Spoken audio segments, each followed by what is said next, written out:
In the Anglican Episcopal Book of Common Prayer, some of you know it from childhood, first published in 1549, the prayer of confession goes like this: Most merciful God, we confess that we have sinned against you in thought, word, and deed, by what we have done and by what we have left undone. Now, I've always thought that pretty well covers all the bases, doesn't it? Thought, word, deed, both what you do and what you don't do, what we have left undone.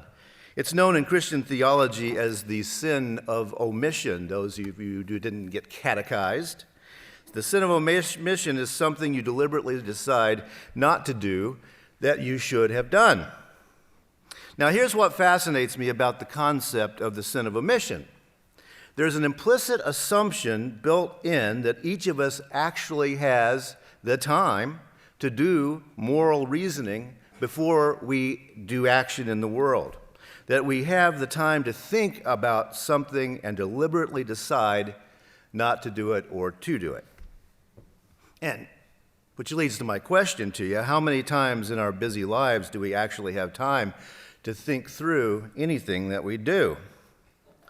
Now, I'm going to hang that thought up right over here and keep it hanging until I get back to it with something that's nowadays called the default mode network of the brain.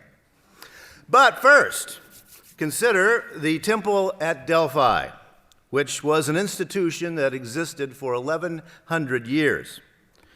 The ancient Greeks thought that the temple of the Greek god Apollo at Delphi sat on the omphalos, the center, the belly button of the world. Not only was the temple situated on the belly button of the planet, but also on the slope of Mount Parnassus, where the Muses were thought to dwell. Now, the priestess at the temple has come to be known as the Oracle of Delphi. The priestess would be filled with enthusiasmos, where we get the English word enthusiasm. She would be filled with theos, with the gods, and she would issue cryptic prophecies to all of her clients. Some argue that the temple was built over fault lines that emitted hallucinogenic gases. Others argue that the priestess ritualistically took hallucinogens. Whatever the cause, the temple was apparently a very mind-blowing experience for over 1,000 years. Now, inscribed over the entrance of that temple were the words Nothi Sueton. Nothi Sueton.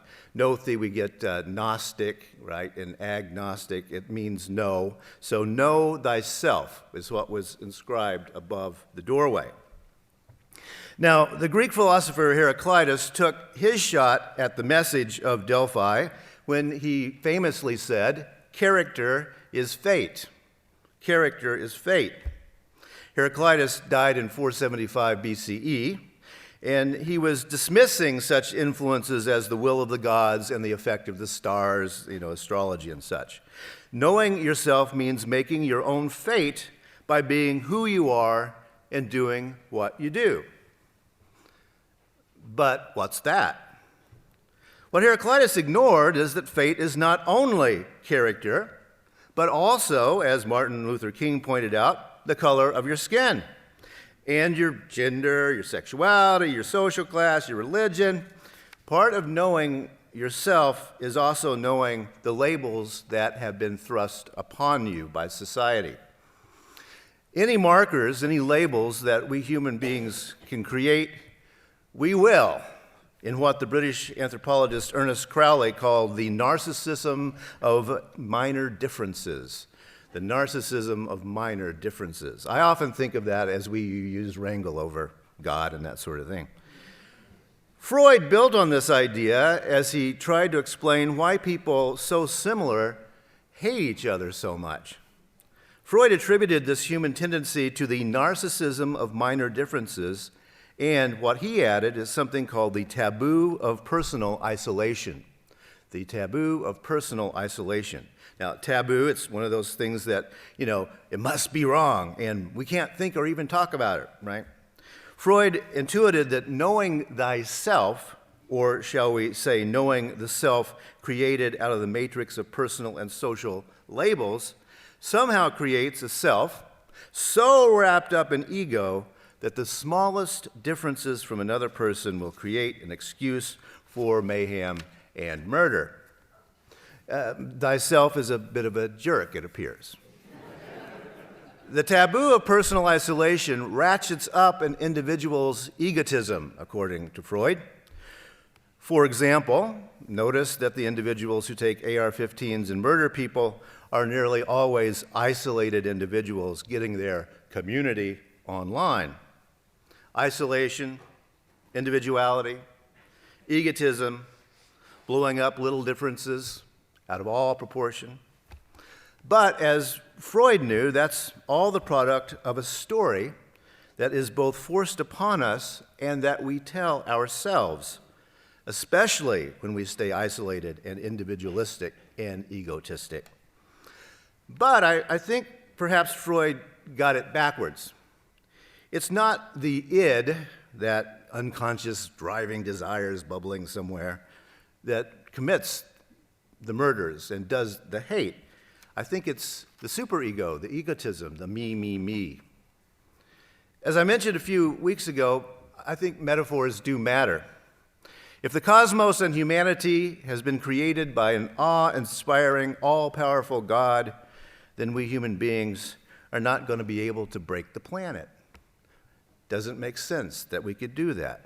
That's one way of seeing things. It's kind of comforting, really.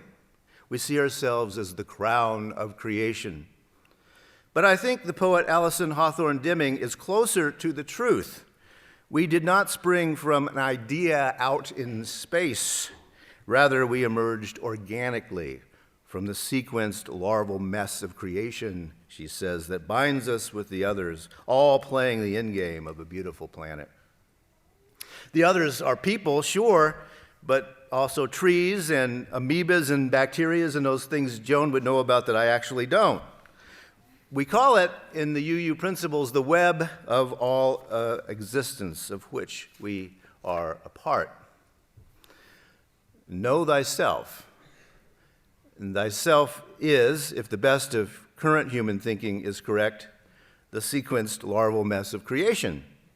And that's a whole other way of seeing yourself and the world. The Buddhists knew this truth a whole long time ago. The Buddha's great insight was that this heavy burden we carry around, called the self, is a total illusion. But it's difficult to turn your mind from being the crown of creation to being the sequenced larval mess of creation that binds us with the others. But if you stop and think about it, that too can be liberating. I mentioned Michael Pollan's new book a few Sundays ago, titled How to Change Your Mind, What the New Science of Psychedelics Teaches Us About Consciousness, Dying, Addiction, Depression, and Transcendence. Okay, here's the spoiler alert, all right? Pollan's conclusion to that book is that we get it wrong when we contrast spirituality with materiality. When we contrast spirituality over here, the material over here. The opposite of spirituality, Pollan claims, is egotism, being totally caught up in your own stuff. And I think he's right about that. Because the opposite of a naturalistic, materialistic worldview is also egotism. That's why a science-based religious naturalism works out to the same conclusions as many, if not most, religions. After you realize that we are part of the sequenced larval mess of creation, it gets more difficult to think you're the only thing that matters. To my mind, the health of an outlook, a worldview, is its ability to get us thinking and acting compassionately and maybe even self-critically sometimes. Even if a God did create the earth in 7 days and give humanity dominion over it, that's still a bad way to run a planet. It's going to get things killed, right? Assuming another metaphor, a metaphor of the earth being an organic whole of which we are only a bit part, that's a healthier vision of how the planet might operate and sustain itself. So know thyself. It was a challenge when it was carved over the entrance to the Temple of Apollo. But the dominant answers in the Western world have driven us into the wrong direction, I think. Knowing yourself is still the challenge now and today, but we have better tools to work with than Heraclitus did a couple of thousand years ago. Who and what the heck am I? Who are you even to ask a question like that? So far as we know, cats don't ask that question. Dogs and cattle don't ask that question. Also, what does it even mean to know? And what's a self? It has been the central question for a long time, but I think we've often answered it badly. However, neuroscientists are slowly closing in on a system that appears to create the sense of self. As I understand it, and I'm an amateur, okay, one of the hottest topics just now in brain research is what has come to be called the default mode network, DMN. I'll take that back off the hook now, right? Default mode network, which appears to be the source of what each of us experiences as a self. The DMN is what we know when we know thyself.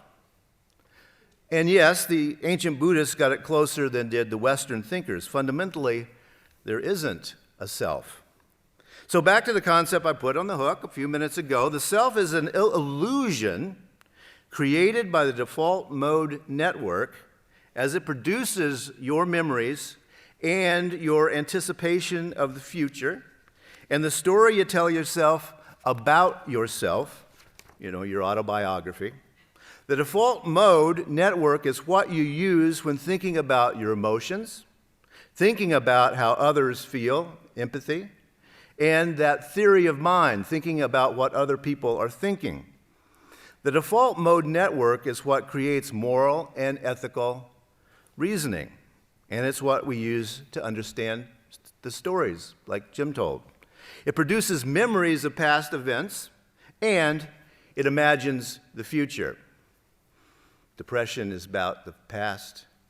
Anxiety is about the future. Right? As the Buddhists also understood, all of those things happen best when the mind is at rest. You think more clearly about that self when you are at rest or daydreaming. The mind is wandering away. It appears that scientists have found how to isolate a single memory which exists in specific neurons, those little electric things in the cells in the brain.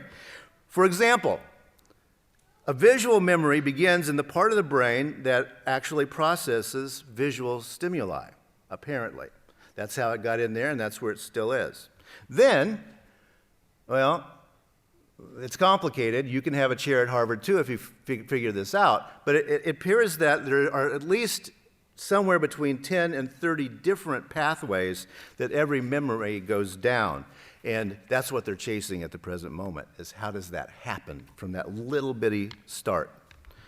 But it's pretty clear nowadays that the self that we know is produced when a mind is at rest. How much rest do you get? As the emperor and Stoic philosopher Marcus Aurelius put it a long time ago, quote, "A lifetime is a dot. It's a flux, and our perceptions are dim and our bodies rotting. Our spirits are in a whirl. We don't know what will happen next," end quote. That about sums it up, doesn't it?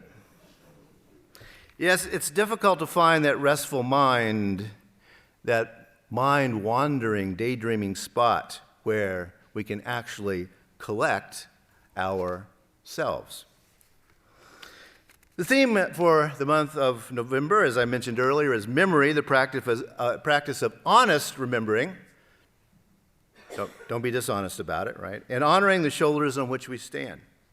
Now, if I got elected Pope of the world tomorrow, I'm always running, so, if I got elected Pope of the world tomorrow, the religion that I would impose on the world is actually the oldest human religion, apparently, and that is veneration of the dead. When the first human being stopped and thought about what had just happened to a loved one who fell over dead, that was the birth of religion and philosophy, I think.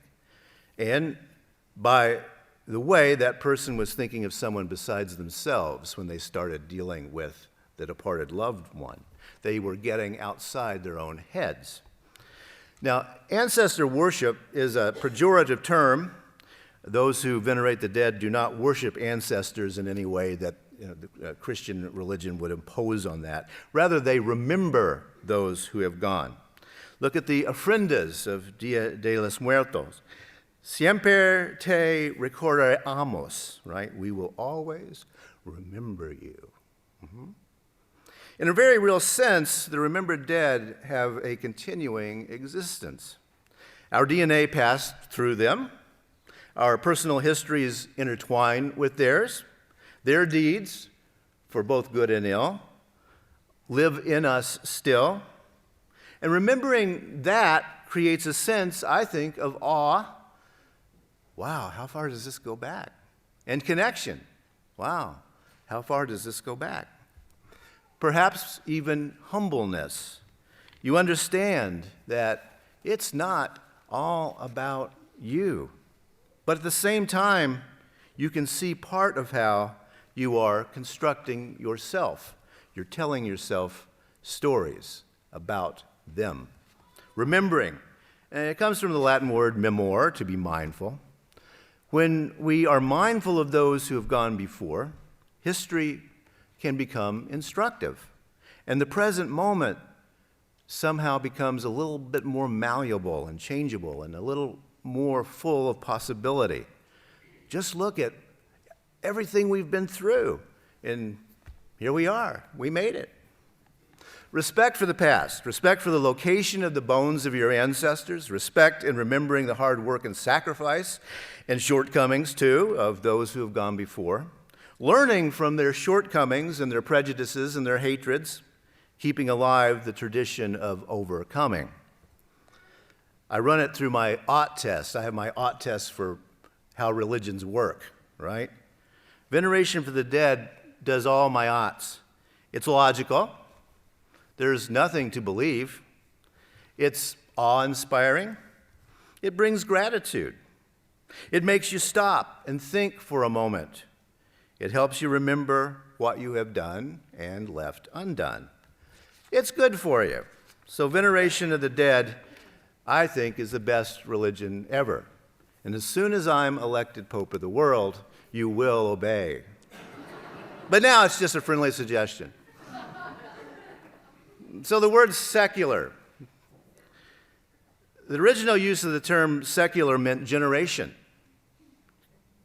age. In Christian usage, the term came to represent this world of time and death as opposed to that other world of eternity. And that distinction is a good one to remember.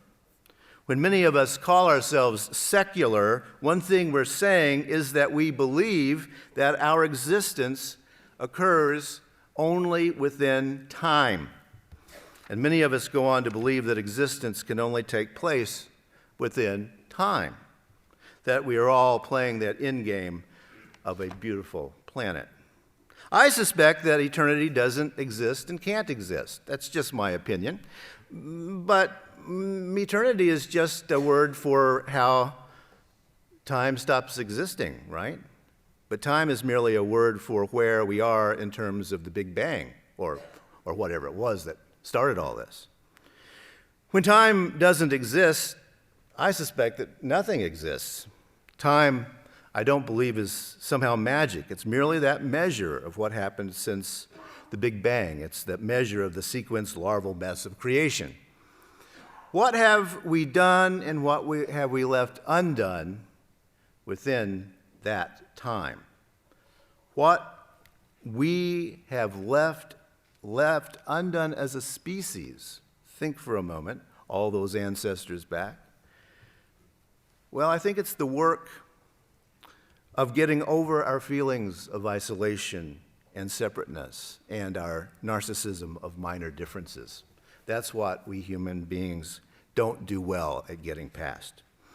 Too often we still act, as the poet Alison Hawthorne Deming phrases it, as if we'd sprung from an idea out in space rather than emerging from the sequenced larval mess of creation that binds us with all of the others, all playing the end game of a beautiful planet.